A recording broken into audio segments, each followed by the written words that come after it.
they're her own. All right, here we go. As a jibber jabber, I don't have the energy to tell him to be quiet. Tried to get a student to say something, but he wouldn't. So like I said Friday, you trick yourself.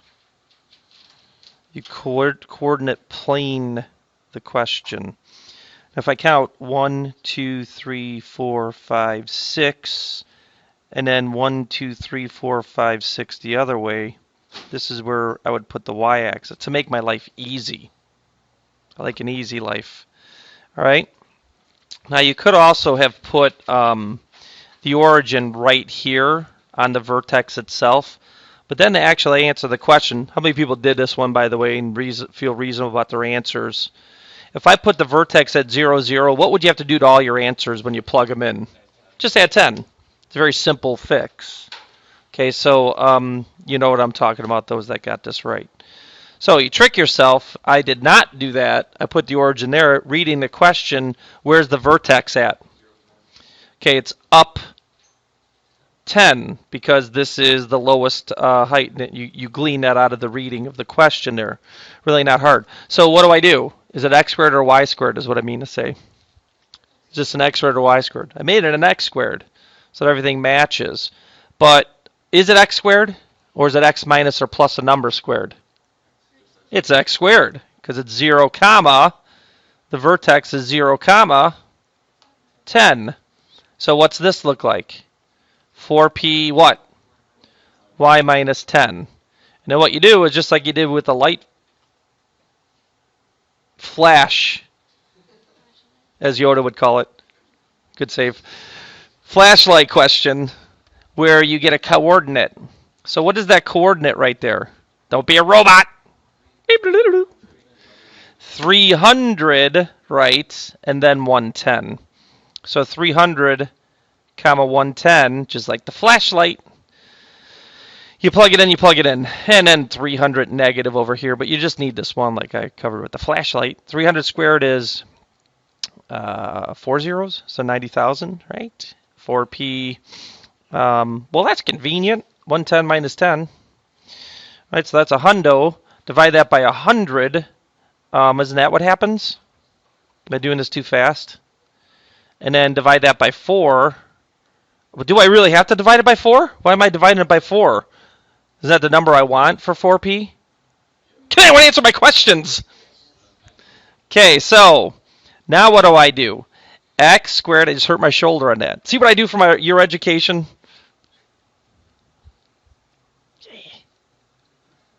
Plug that 900 back in. Now what? How far away are these? Read the question. How far away are these? 50. So now what I can do is 50, comma. Okay, then I can get the y value, which is how high they are. This is what I did with the other people. I divided by 900 and then added 10, just because then it's easier to think about. How do I evaluate the y? So I put it in terms of y real quick. And then I plugged in 50 for x. Negative 50 would be the same height.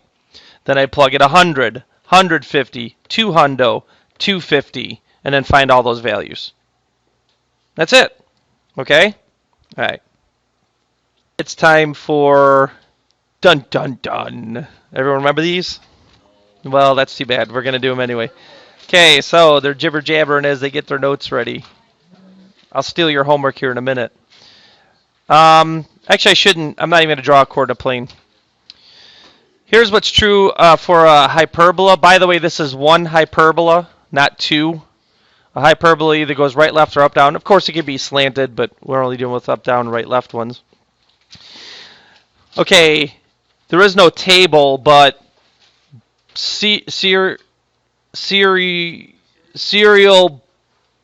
bowl. That's it. Stop. Where does the cereal belong? In the bowl. What's the cereal? Focus or foci. So first of all, let's explain why we have to find the foci. Not that you get to practice this in the real world physics or whatever it is that would denote this motion, this hyperbolic motion. Any point that I pick on this one hyperbola, either side of it, this is what's true. Let me zoom in on this. Okay, let's go red. D1, D2. By the way, which one's longer? D2, okay? What's the constant in this? No matter what point I pick on the hyperbola, D2 minus D1 is a constant. What's the constant in an ellipse? The two distances from the foci, what do you do with those two and it's constant? Add them. All right? Got it? Okay, so this is why these dictate what the motion is. Now, you feel free to take down what you want. What you got to remember from last year, we're just going to fast track this and call it done for one day. Okay, now let's climb into the student's head. Don't shut me out. This is what a student screws up all the time as you write these down like robots. For a parabola, what's an x squared? Which way does it go? Up and down. What's a y squared do? You have to separate parabolas from hyperbolas. Because the way I try to trick the students on this one, but then they jack it up because they compare hyperbolas to parabolas, is an x squared minus a y squared. I always associate positive, like me, as good, and negative, like some other teachers, as bad, right? So positive, good, negative, bad. So x squared minus y squared, who's good? X squared. So the x-axis is the good axis, so the hyperbola goes along the x-axis, right, left. Y squared minus x squared, y squared is the positive axis. So this will go along the y-axis. So once I do this, I think what happens is we jack up parabolas. Because then we try to use that logic for parabolas and it gets all messed up. So I see students do that all the time. They get the hyperbolas right, then they turn around and screw up the parabolas. So you need to get a section in your brain, a wall, if you will. Right? Put parabolas on one side of the wall and hyperbolas on the other. And separate them. Just telling you, it's got to happen. Gonna get you. All right, why did I cross all that stuff out? Because it's all what? It's just letters and you're never going to memorize it. Garbage, he says. Okay, and then we'll show you how we get all this stuff. Oh, crap. You didn't see that, did you? Sorry, so unprofessional. I watch myself. Where do the foci belong? Where do the foci belong? In the bowls. So what does that mean? C would have to be compared to A. C would have to be what compared to A? Let's go back up to this. Here's a center, and then this is what A is going to be. So what would C have to be compared to A? Bigger. So how are you going to get C? C squared equals A squared plus B squared. This is a 100% review of what I did last year with you. So for an ellipse, I'm going to keep talking about ellipse. I get to talk about them all. For an ellipse, C's got to be what? It's got to be smaller. Why? Because in an ellipse, the foci need to be what? Inside or less than A, they need to be inside in order to, create the ellipse appropriately. So that's about the only other thing you need to write. And everything else, you'll be amazed. It's just like doing an ellipse, except we have to do a couple little different things. Do you remember what there were for these? Anyone? Asymptotes. What did he say? Are we going to memorize that? I'll tell you what the slope of the asymptotes are. I'll tell you right now. Right now. Here's a little cutout out of the book again. Great letters. You're never going to memorize it. It's very simple. Do you remember drawing the box? You remember that?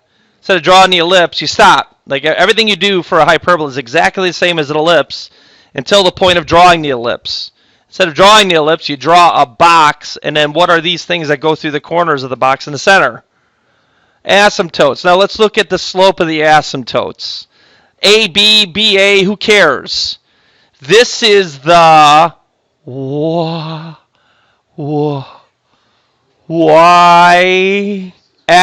radius over the x-axis radius. That's what the slope of the asymptote's always going to be. Oh, look at the other one.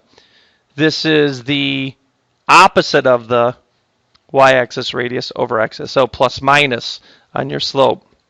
Okay, so all you have to memorize is good axis, x-axis, right, left. Good axis, y-axis, up, down. And then we can find all our information after that through, simple stuff. I'm not doing two of these that are centered at, where's the center of this? 0, 0. All right, fine, I'll stop on this one. 0, 0, let's get it over with. 0, 0, what's the x-axis radius, everybody?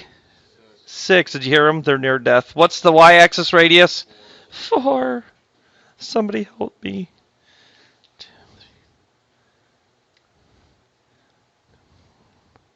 By the way, do I like the word vertices in this one? I certainly do. Because these are kind of parabolic, but they're not. Don't ever say that because parabolas don't have asymptotes. Instead of draw an ellipse, you draw a box.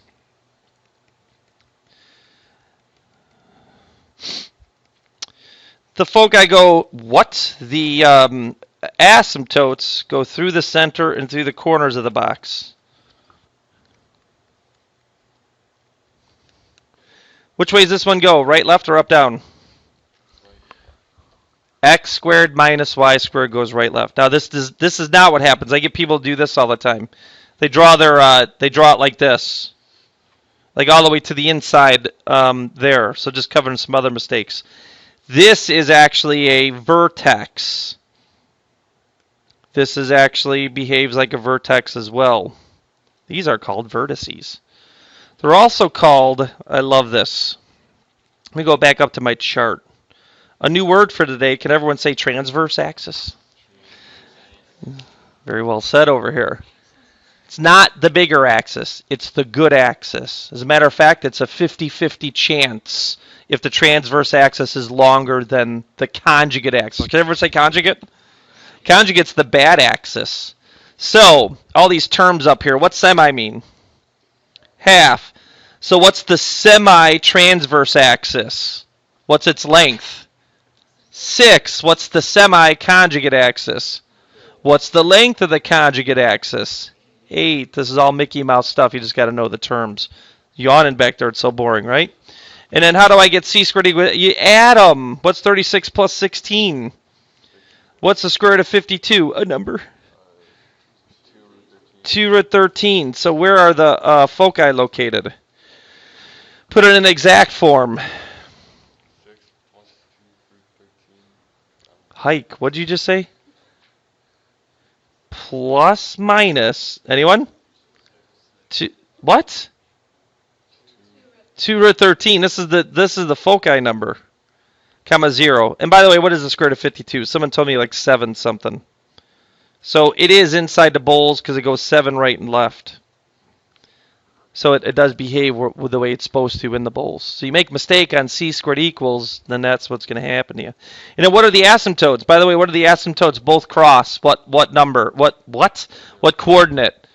0, 0. So it's y equals plus minus. Are you serious? 3 2s, someone said. Oh, 3 2s, 3 over 2, 4 over 6 is 3 over 2x. Everyone okay?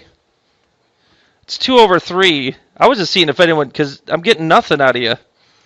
One person said something, then they lambast them for being the one that says something. Ooh, look up there. All right, we're just going to talk about, don't write. If you write something, I'm smacking that pencil out of your hand. All right, y squared minus x squared. Someone fumbled. They were so scared. All right, you're fine. All right, you fumbled it. Y squared, up, down. 8 up and down, 4 right, left, blah, blah, blah. Okay, foci, 64 plus 16, yada, yada, yada. And then center, vertices, great. Vertices are the vertexes, so they go up and down 8, right? 0, comma, plus or minus 8. Then here's these words. We just talked about them. Semi-transverse axis. What is it? What's the semi-transverse axis? 8. So what's the length of the transverse axis? Geniuses. Semi-conjugate axis? 4. Length of the conjugate axis? 8. Best. All right? And then, what are the asymptotes? Let's see if you can do this already. y, we know it's going through the origin, right? So it's y equals, come on, plus or minus, how am I going to make sure? 8 over 4, right? 2x. Good job. Y-axis radius divided by x-axis radius will always be the slope of the asymptotes. All right, now let's actually do this one. What's the center? I'm pointing at you. Be careful. Yeah, don't be robots and just go 3, -2. All right, and then x-axis, y-axis. I shouldn't have to ask you that. And then what's the foci number? You can go last. What's your foci number?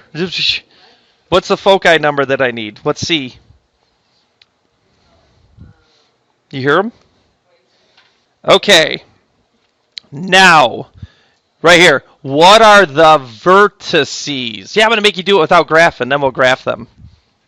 What are the vertices? I'll get started as you.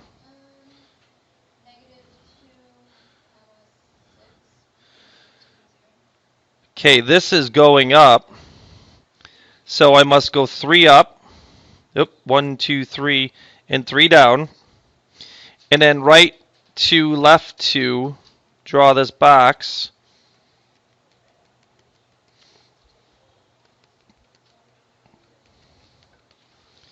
And then you were right. Vertices, this is going up and down. So I'll go ahead and draw it after you found those vertices. I probably could have done a little bit better there. Foci, put them in plus minus form because this is a root, so put them in exact. Oh, chief. So I go to 3 and I go up, root 13 and down root 13. 3 plus or minus root 13. And then back to the original. Oh, no. Hey, what do both of these asymptotes cross? So what do I put now for y minus y1? You remember point slope form, right? So y. So I got to get the asymptotes now. Recover. So you help her out. Y. What do the asymptotes cross through? So y minus 3. Back to this person. I don't want to put your name on the internet and get sued. All right, what's the slope of these? Ma'am, you could just count, but there's also something else. Yeah, but it's 2 of them. It's the positive and the negative. And then back to you. X what? Plus 2. And then I don't know if I'll like that. I might ask you to separate these two and put them in point slope. What? This is point slope. Slope intercept form. Don't lambast me for making a mistake on that. Okay, so 3/2 x. What's 3/2 times 2? Boy, I wish you had someone that taught fractions your whole life. 3. And then the other one is y minus 3 equals -3/2 x minus 3. And then when I add 3, I get y equals 3/2 x plus 6. Actually, I could have just looked at that. This is 6 is a y-intercept. Then add 3, I get y equals -3/2 x because the y-intercept for this one is 0. So, and then semi, transverse, conjugate, you got all those other terms. We don't really need to go over that. All right, I'll formally teach this one, then I guess we could have a contest or something. I don't know. Okay, how do I know this is a hyperbola, though? How is it different? There's 2 squared terms, so that makes it not a what, not a what, not a what. 2 squared terms, not a what, not a parabola. What else? There's one of the squared terms are minus. There is nothing. I could divide by a negative. All it does is switch the minus sign. There's no way I could get that negative away from, on one of the squared terms. You will definitely have something squared minus something else squared when you're done. Here's the other kick in the stomach. When I put this together, you're fine. What do we got to do with the y squared when I group those together? I got to take out a negative, and I like making it like a -1 so I could really see it. Then we'll change that. So sure, that becomes y squared, but what does this become? Minus 4y plus blank equals 6 plus blank. Oh, yee-haw. Plus blank All right, and then what goes in this blank? 1. So what goes in this blank? 1. What goes in this blank? What goes in this blank? Negative. What'd you hear him yell? Rawr. Okay. All right, so you added -4. We got to stop making that mistake. Stop it. Burn, burn, burn. 3. And then I'm just going to be lazy. Imagine that. So this equals 1 now. And then oh, that's weird. Okay, first of all, what's the center? Yeah, let's do it. Let's talk about this. Center is 1, 2. What are the vertices? Let's just cover that. Ooh. By the way, your rectangle would actually be a what when you draw it? Square. And we have to probably get decimals to get this square. Not a big deal. But I want you to put an exact. Where are the vertices? Which way did the vertices go? Right, left, or up, down? Wah, wah, wah. It's right, left. So, don't be mean to yourself. Did he do something again? 1. Come on, everyone. Plus or minus root 3. You have to go root 3 left and right to get the vertices. You also have to go root 3 up and down to get the endpoints of the conjugate axis to make your box. And actually, you're going to be mad at me, but what is the asymptote? I mean, I have to find the asymptotes without looking. Yeah, it's actually easy. What's the slope of the asymptotes? 1! It's root 3 rise over root 3 run. What's root 3 over root 3? 1. So the asymptotes are y minus 2 equals plus minus 1, x minus 1, and then you could do what we did in the other one. Find each one individually, which wouldn't be very difficult. All right? So just kind of going beyond there. I mean, I have some, but they're not great. They're doing this on their own to check themselves before they wreck themselves. Boom! How many people have x minus 3? Oh. Everyone be quiet. Boom! All right, how many people have... I think online it showed, but I had the screen frozen in class. X minus 3 squared over 4 minus y plus 2 squared over 12 equals 1. How many people got that? Raise your hand.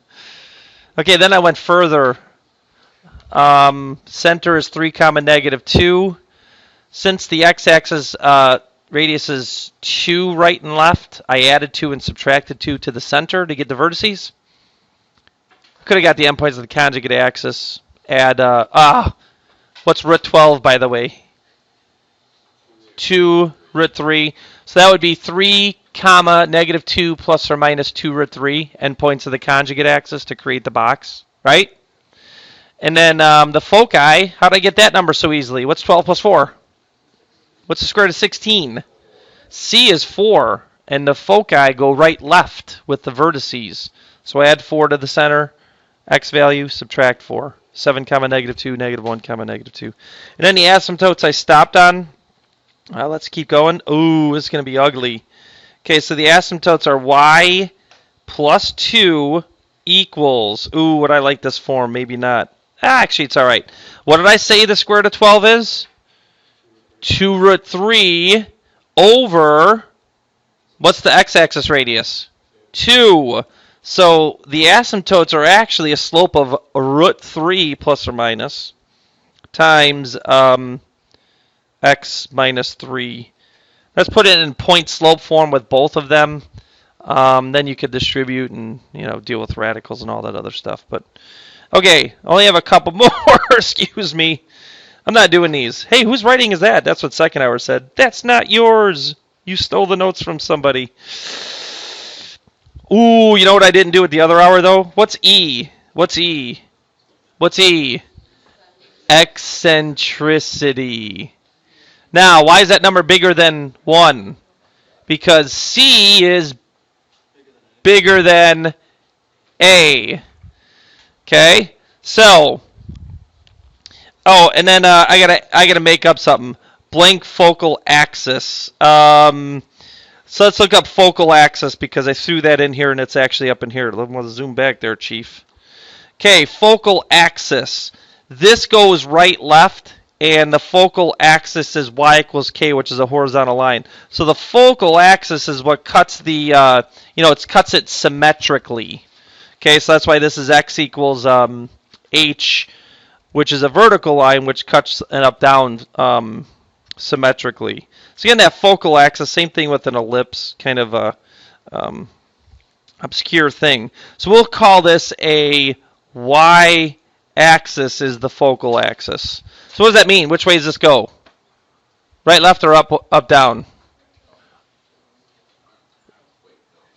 Right, left. Okay, because the focal axis is. Wait, y-axis is up, down. Holy crap! So which way does this make this go? Up, down. My bad, dogs. Rough. Okay, right? Y-axis goes up and down. Why is no one saying, does the y-axis go up and down? Just say yes. Yeah, so the y-axis is the focal axis. So that's the axis that cuts it. This is weird. Are you all right? All right. Okay. Okay, so this goes up, down. So this is a y squared. And by the way, I did tell you, it has nothing to do with A being bigger or smaller. Nothing to do with it. Okay, but notice what's weird. They say A is 4. Okay, so I know this is the case then. Y squared over 4 squared. Eccentricity. You didn't hear that? C over A. Oh, you were absent all last week. Yeah, that was on the ellipse video. C over A. And that's why I just said C is bigger than A. That's why the eccentricity for a hyperbola is bigger than 1. This is all thrilling YouTube stuff, by the way. All right, so look at what A is and look at this eccentric. This is supposed to be what letter? What letter is that supposed to be? A. What's wrong with this picture then? So what's C? C is 6. This is simplified because 6 over 4 equals 3 over 2. So actually C is 6. Sorry for the stumbling around. All right, so 6 squared equals 4 squared plus b squared. 36 minus 16 is what? 20? Now, do I have to square root that? The answer is no. And then one more. Then we'll be done. Okay, I changed this one from my second hour one. Similar reasoning. Transverse axis endpoints are, right, yoink, even I, -2, comma 3. Draw this real quick just to get a feel. 1, 2, 3, 4, 5, 6, 7, 8, 9, 10. Okay, so which way does this go? No time, it's right, left. I mean, those are the vertices. So that's what it's going to be doing. Where's the center? In the middle. What is it? Is it 4? So that tells you what A is. What's A? So if this is at 4, 3, then what's A? Mirror. Count. Counting. 6. Okay. But then look at this. The slope of one of the asymptotes is 4 over 3. Or 8 over 6. Okay, so what that means is this is going to be 8, not 4. All right, so you have to get an idea. How do I get the slope and what happens here? So A is 6. B is 8. So C squared equals 6 squared plus 8 squared. Hey, what are you going to get? And then C equals what? What do I even need C? What am I doing? Nobody knows. No one's listening. All right, so the answer is, this is right lefter, x minus 4 squared. You had to just get the, you just had to get the equation. And then it is actually 6 squared, 36, minus, then it's y minus 3 squared, 8 squared, 64, equals 1. You didn't have to find C. I don't know what I was doing. Okay? So find the equations from given information.